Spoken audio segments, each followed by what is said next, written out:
दोस्तों, ये तो आप सभी जानते हैं कि महाभारत धर्म का युद्ध था और धर्म की इस लड़ाई में पांडवों को अपने ही संबंधियों और भाइयों से युद्ध लड़ना पड़ा और अपनी इच्छा के विरुद्ध उनका वध करना पड़ा। पहले जब अर्जुन अपने आप को ऐसा अधर्म करने के लिए बिल्कुल नहीं समझा पा रहा था, तब भगवान कृष्ण ने गीता उपदेश दिया। अंतिम सत्य जानने के पश्चात ही अर्जुन धर्म की ये लड़ाई लड़ने के लिए सहमत हुआ। इस युद्ध में परिवार के अतिरिक्त और भी बहुत से लोग थे जो दोनों पक्षों में विभाजित हुए। कुछ लोगों ने पांडवों का साथ दिया और अन्य कौरवों की ओर से लड़े। संख्या में कौरवों के पक्ष में अधिक लोग थे। दोस्तों, ये बात सभी जानते हैं कि धृतराष्ट्र के 100 पुत्र थे और उन सभी ने कौरवों की ओर से ही युद्ध लड़ा, परंतु धृतराष्ट्र का एक और पुत्र था जिसने युद्ध पांडवों की ओर से लड़ा। यह जानकारी दुर्लभ है। इस पुत्र का नाम युयुत्सु था। यह बहुत ही कम लोगों को ज्ञात है कि धृतराष्ट्र के 100 नहीं 101 पुत्र थे एवं एक पुत्री को मिलाकर उनकी 102 संतानें थीं। तो आइए जानते हैं कि ये 101वां पुत्र कौन था और अन्य 100 पुत्रों और एक पुत्री का जन्म कैसे हुआ।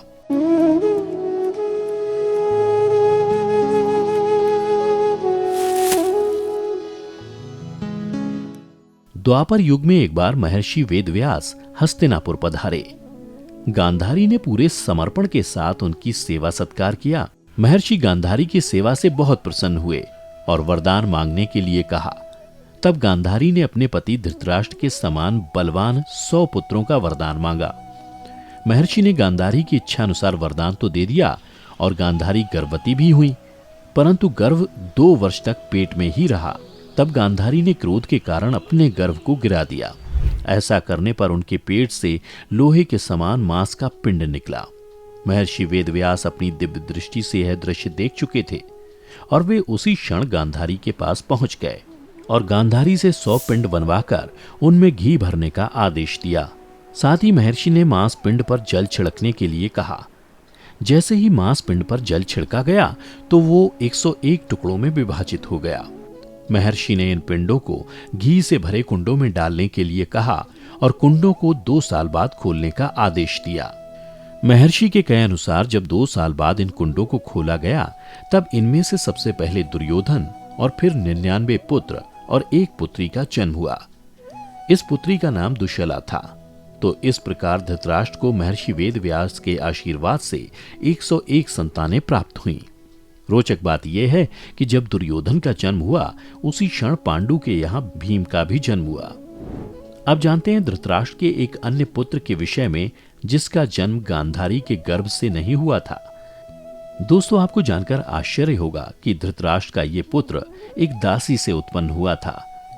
जब गांधारी को अनेक वर्षों तक संतान प्राप्त नहीं हुई, तब धृतराष्ट्र को भय हुआ कि उनका वंश नष्ट होकर कहीं पूरा राज्य और संपत्ति पांडवों को न प्राप्त हो जाए। दूसरी ओर पांडु को धर्मराज के आशीर्वाद से युधिष्ठिर की प्राप्ति हुई। तब धृतराष्ट्र अधीर हो उठे। उस समय गांधारी की सेवा के लिए सुगधा नाम की दासी को नियुक्त किया गया था। यह दासी एक वैश्य कन्या थी। इसी दासी से धृतराष्ट्र को यह पुत्र प्राप्त हुआ। दासी से उत्पन्न इस पुत्र का नाम युयुत्सु रखा गया और धृतराष्ट्र का 101वां पुत्र था। और इस प्रकार धृतराष्ट्र की कुल मिलाकर 102 संतानें थीं। युयुत्सु आयु में दुर्योधन के समान और धृतराष्ट्र की अन्य सभी संतानों से बड़े थे। गांधारी से उत्पन्न पुत्र युयुत्सु को बचपन से ही पसंद नहीं करते थे। वहीं युयुत्सु को भी अपने भाइयों के द्वारा किए गए कर्म धर्म के विरुद्ध लगते थे। इसी कारण युयुत्सु के संबंध उन सभी के साथ अच्छे नहीं थे।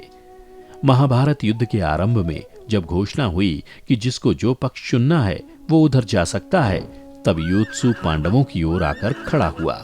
कहा जाता है कि युयुत्सु में हजारों सैनिकों के समान बल था। महाभारत के अंत में कौरवों में केवल युयुत्सु ही बचा और अन्य सभी मृत्यु को प्राप्त हुए।